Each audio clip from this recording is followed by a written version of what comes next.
বাঘাযতীনের খেপাতোচা phone pay ডিজরুন কিভাবে লাইভে মানুষের সঙ্গে থ্রেড দিয়ে কথা বলছে, দেখো ভিডিওটা। তোকে বাড়ির মধ্যে ল্যাংটা করে পিটালেও কেউ দেখবে না। ওরে লাউড়ে, আগে নিজের প্যান্টটা সামলা। কিছুদিন আগের কথা মনে আছে? হাজার হাজার লোকের সামনে কান ধরে উঠবোস খাইয়েছিল এই ভুলভাল বকার জন্য। अबे साले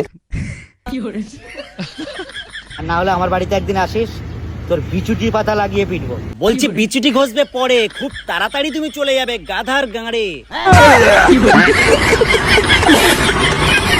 ব্লগিং পুরোপুরি আমার দোকানে বন্ধ। মানে মনে করেছিলাম এই খ্যাপা অশিক্ষিত ডিজরুনকে নিয়ে আর কোনো রোস্ট কোনো ভিডিও কিছু নিয়ে আসবো না, কিন্তু ভাই আমার অডিয়েন্স, আমার পরিবার ওরা তো শুনছে না। ওদেরকে নাকি এই রোস্টই খুব ভালো লাগে, ডিজরুনকে নিয়ে রোস্ট করা নাকি খুবই ভালো লাগে। আর হ্যাঁ, আর একটা গুরুত্বপূর্ণ কথা, আমার অডিয়েন্স, আমার পরিবার, তোমরা হলে আমার কাছে একটা নিঃশ্বাস। আর তোমাদের কথা শুনবো না তা কোনোদিন হয়? তো তোমরা রিকোয়েস্ট করেছো আর আমি রোস্ট করবো না তা কোনোদিন হয়? তো চলো আজকে ডিজরুন সহ পকেট পাওয়ার রাজু তার সঙ্গে কিছু ছাবড়িগণকে নিয়ে হালকা করে পেপে দিয়ে চেপে দিই। আমার বাড়িতে একদিন আসিস, তোর বিচুটি পাতা লাগিয়ে পিটবো। বলছি মারা, তোমার মাথার হুসালো টুপিটা খুলে ওতে একটা গরম ফুরকো বাড়ি সেট করে তোমার পিছনে গুজে দিলে কি ভালো হবে?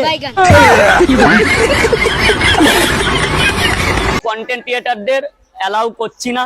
আচ্ছা, কন্টেন্ট ক্রিয়েটারদের তুমি অ্যালাউ করছো না, ঠিক আছে, কিন্তু রাজু তোমার গলায় ওই দুটো কি মাইক? না না না না না, আমার মনে হয় ভুল হচ্ছে, মনে হচ্ছে গোবর পোকা। ভিডিও করতে বারণ করছি। ব্লগিং পুরোপুরি আমার দোকানে বন্ধ। তা বলছি রাজুদা, গলায় এতগুলো মাইক ঝুলিয়ে রেখেছো, এগুলো কি রবীন্দ্রসঙ্গীত গাওয়ার জন্য?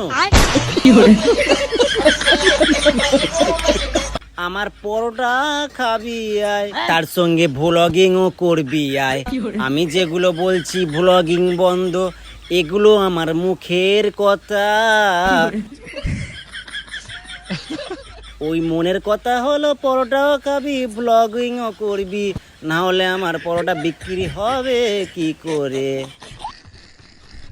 কিসের আবার ইগো?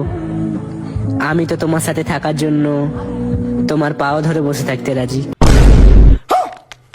কিন্তু দাদা, তুমি পা ধরার নাম করে তো বড় বড় দুটো পাহাড়ে হাত দিয়ে দাঁড়িয়ে আছো। प्यारी समझ गई।